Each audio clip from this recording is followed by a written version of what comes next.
جائیں، کہیں کہ ہمارا رب اللہ ہے، پھر اس پر جم جائیں۔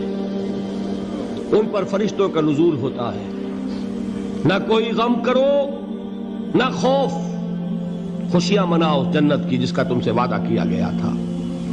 اللہ کی ربوبیت پر اطمینان جب انسان کو ہو جاتا، میرا رب اللہ ہے، ربی اللہ، انسان کے لیے نہ کوئی کھٹکا، نہ کوئی خطرہ، نہ کوئی خوف، نہ کوئی حزن۔ جو کچھ ہو رہا ہے کس کے اذن سے ہو رہا ہے؟ اللہ کے اذن سے۔ اللہ کے اذن کے بغیر پتہ تک نہیں ہلتا۔ یہ کوئی اندھا بہرا مادہ نہیں ہے جس سے مجھے کوئی خوف ہو۔ اندھا بھینسا چلا آ رہا ہو اس سے تو ڈرنے کا ہر انسان کو ڈرنا چاہیے، نہ معلوم کس کو ٹکر مار دے۔ لیکن نہیں، اس کائنات کو چلانے والا ایک سمیع و بصیر خدا ہے، وہ جو میرا دوست ہے، میرا ولی ہے۔ اللہ ولی الذین آمنوا یخرجہم من الظلمات الی النور۔ اللہ اہل ایمان کا ولی ہے، ساتھی ہے، پشت پناہ ہے، مددگار ہے، حمایتی ہے۔ بتائیے جسے یقین ہو جائے کہ اللہ میرا مددگار، اللہ میرا محافظ، اللہ میرا پشت پناہ، اللہ میرا حمایتی، اس کے لیے کوئی خوف ہوگا؟ اس سے کوئی ڈر ہوگا؟ میں مثال دیا کرتا ہوں ایک بہت سادہ، پنجاب کے دیہات کی۔ وہ بڑا چودھری ہے اور کوئی غریب کسان ہے۔ اس غریب کسان کے جانوروں کو ہر وقت اندیشہ ہوگا چوری کا، کوئی میری بھینس کھول کر نہ لے جائے، کوئی میرا بیل کھول کر نہ لے جائے۔ لیکن جس کے بارے میں یہ سب کو معلوم ہو کہ وہ جو بڑا چودھری ہے وہ اس کا دوست ہے، اس کی بچیا کو کوئی خوف ہوگا؟ اس کی بھینس پر کوئی ہاتھ ڈالے گا؟ اسے کوئی اندیشہ ہوگا؟ نہیں۔ کیوں؟ کہ وہ بڑا چودھری، بڑا اس کا یہاں کا سردار، جاگیردار، سب کو معلوم ہے وہ میرا دوست ہے، کوئی میرے خلاف اقدام نہیں کر سکتا۔ اس دنیا میں یہ چھوٹی سی بات اگر آپ کے دلی اطمینان اور سکون کا باعث بن سکتی ہے تو ذرا تصور کیجئے۔ میں لفظ تصور استعمال کروں گا صرف اس لیے کہ اس کا ہم جس کو کہتے ہیں ادراک اور شعور کر نہیں سکتے، اگر کے ساتھ کر سکتے۔ اگر یقین ہو کہ اللہ میرا مددگار اور یقین ہو کہ اللہ ہر آن میرے ساتھ ہے، پھر کوئی خوف؟ کس کا خوف؟ کوئی شے اللہ سے بالاتر ہے؟ کوئی قوت اس سے زیادہ طاقتور ہے؟ کوئی اس کے ارادے کو بدلنے والا ہے؟ کوئی اس کی مشیت کے آڑے آنے والا ہے؟ یہی بات ہے جو حضور نے فرمائی۔ یہ ایمان کا حاصل ہے لب لباب،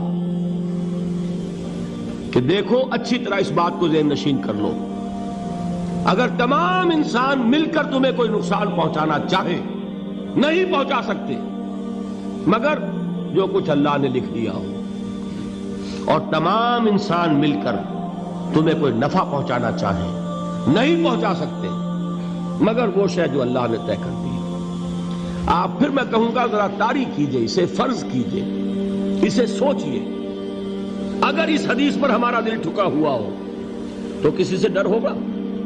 یہ مجھے نقصان نہ پہنچا دے، یہ میری رپورٹ خراب نہ کر دے، یہ میری انکریمنٹ نہ رکوا دے، یہ میرا یہ نہ بگاڑ دے، یہ میرے یہ نقصان نہ پہنچا دے۔ اس کا ڈر، اس کا ڈر، اس کا خوف، اس کی خوشامد، اس کے لیے جا کر طرح طرح سے اپنی عزت نفس کو ذلیل کروانا اس کے سامنے، یہ سب کچھ کیوں کرتا ہے انسان؟ جب سمجھتا ہے کہ اس کے ہاتھ میں میرا کوئی نفع ہے، اس کے ہاتھ میں میرے لیے کوئی ضرر ہے، یہ مجھے کوئی غضب پہنچا سکتا ہے، یہ مجھے کوئی نقصان پہنچا سکتا ہے، یہ میرا کوئی کام بنا سکتا ہے، یہ میری کوئی ضرورت پوری کر سکتا ہے، اسی کا نام شرک ہے۔ جہاں آپ نے یہ سمجھا کہ غیر اللہ کے اندر کوئی طاقت موجود ہے، وہی شرک ہے۔ بتوں سے تجھ کو امیدیں، خدا سے نو امیدی، مجھے بتا تو صحیح اور کافری کیا ہے؟ شرک تو یہ ہے۔ جس پر بھی تمہیں یہ خیال ہے، کلمہ ہے یہ کلمہ سوم، لا حول ولا قوت الا باللہ، ذرا اس پر دل کو کبھی اگر آپ تصور کریں، پھر فرض کریں، دل ٹھک جائے اس پر، کوئی طاقت نہیں۔ یہی بات تھی جو شیخ عبد القادر جیلانی رحمۃ اللہ علیہ نے اپنی وصیت میں اپنے بچے سے کہی. 11ویں دینے والے ہیں، لیکن حضرت شیخ عبد القادر جیلانی کی وصیت اور تعلیمات کو کتنے لوگ ہیں تو جانتے ہو؟ یہ جن مقامات تک پہنچے ہیں وہ کس چیز کی بدولت پہنچے ہیں؟ انہوں نے جو پیغام دیا وہ کیا تھا؟ اے میرے بچے، جس طریقے سے قرآن مجید میں حضرت لقمان کی نصیحتیں جو ہے نقل کر دی گئی ہیں، میں یہ عرض کروں گا بالفرض اگر قرآن حضرت عبد القادر جیلانی کے بعد نازل ہوا ہوتا تو شیخ عبد القادر کی یہ نصیحتیں بھی قرآن میں درج ہوتی. اتنی اونچی نصیحتیں ہیں. اے میرے بچے، اس حقیقت کو ذہن نشین کر لے، لا فاعل فی الحقیقت ولا مؤثر الا اللہ. اس کائنات میں نہ کوئی فاعل حقیقی ہے نہ مؤثر حقیقی ہے سوائے اللہ کے. کسی شے میں کوئی تاثیر نہیں اگر اللہ نہ چاہے. آگ جلا نہیں سکتی اگر اللہ نہ چاہے. پانی ڈبو نہیں سکتا اگر اللہ نہ چاہے. زہر ہلاک نہیں کر سکتا اگر اللہ نہ چاہے. کوئی چیز فائدہ نہیں پہنچا سکتی اگر اللہ نہ چاہے. تو در در پہ کیوں سر جھکاتے ہو؟ در در پر کیوں جبیں سائی کرتے ہو؟ سب کے سامنے کیوں ہاتھ پھیلاتے ہو؟ ایک اللہ سے مانگو. ایک اللہ کے سامنے زمین پر اپنی جبین رکھو. لا فاعل فی الحقیقت ولا مؤثر الا اللہ. نظر آتا ہے ہمیں کہ پانی پیاس بجھا دیتا ہے. پیاس بجھانے کی صلاحیت پانی میں نہیں ہے، اللہ کے اذن سے. کھانا بھوک مٹا دیتا ہے. بھوک مٹانے کی صلاحیت کھانے میں نہیں ہے، اذن رب میں. دیکھیے یہی یقین تھا. حضرت موسیٰ علیہ السلام کا واقعہ یاد کیجئے. سامنے سمندر آ گیا ہے. قوم دیکھتی ہے پیچھے کہ گرد و غبار کا طوفان ہے. معلوم ہوا کہ فرعون اپنے لشکر سمیت آ گیا ہے. لشکر جب چلتا تھا تیز رفتاری کے ساتھ تو گرد و غبار کا جو طوفان اٹھتا تھا اس کا تصور کیجئے. اور لمحہ بلمحہ وہ قریب آ رہا ہے. پوری قوم نے کیا کہا؟ اے موسیٰ انا لمدرکون. اے موسیٰ ہم کو پکڑے گئے. قرآن مجید نے تو یہاں وہ باتیں نہیں لکھی ہے، لیکن تورات میں یہ درج ہے کہ بنی اسرائیل جھگڑنے لگے، دست و گریبان ہو گئے موسیٰ کے ساتھ. موسیٰ ہمیں یہاں مروایا لا کر، اس سے تو ہم ہی بہتر تھے.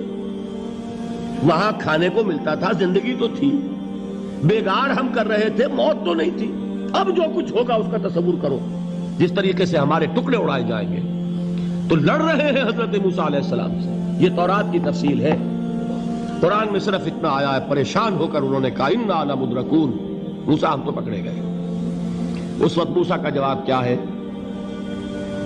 کلا ان معی ربی سیہدین. نہیں، میرے ساتھ میرا رب ہے، وہ راستہ دے گا. بتائیے کہاں راستہ نظر آ رہا ہے؟ یہ ہے ایمان بالغیب. راستہ نظر نہ آئے تب اللہ پر یقین ایمان ہے. جیب میں پیسے ہوں اور تب دل کو اطمینان ہے تو ایمان کس پر ہوا؟ پیسے پر، اللہ پر نہیں. جب وسائل و ذرائع نہ ہوں اور پھر یقین ہو کہ اللہ مسبب الاسباب ہے، وہ اسباب کا پابند نہیں ہے، وہ اسباب کا محتاج نہیں ہے، اسباب اس کے محتاج ہیں. اگر یہ یقین ہے تو اللہ پر ایمان ہے. یہ نہیں ہے تو تمہارا ایمان اسباب پر ہے، وسائل پر ہے، ذرائع پر ہے، مادیات پر ہے، اللہ پر نہیں. اس وقت کہاں راستہ تھا؟ کوئی راستہ تھا؟ سمندر ہے اور ادھر سے لشکر آ گیا ہے. کلا ان معی ربی سیہدین. اب دیکھیے ایمان کہہ دینا آسان ہے، ہوا معکم اینما کنتم.